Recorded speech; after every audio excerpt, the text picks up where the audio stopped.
ভাইয়েরা শুনছেন, বড় দুঃখ, প্রত্যেক ধর্মের মানুষ তার ধর্মকে জানে, ভালোবাসে, আর আল্লাহর মনোনীত ধর্মের অনুসারী হয়ে আমরাই আমাদের ধর্ম থেকে অনেক দূরে সরে গেছি। আমাদের কালচার, আমাদের উঠা বসা ইসলাম বিদ্বেষীদের মতো হয়ে গেছে।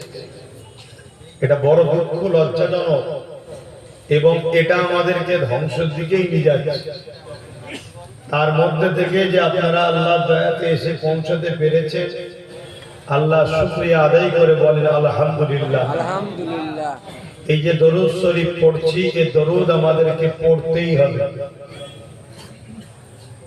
কেন? দরুদ এমন একটা নিয়ামত যে নামাজকে কবুল করাতে গেলেও দরুদ লাগে। জোরে বলুন সুবহানাল্লাহ।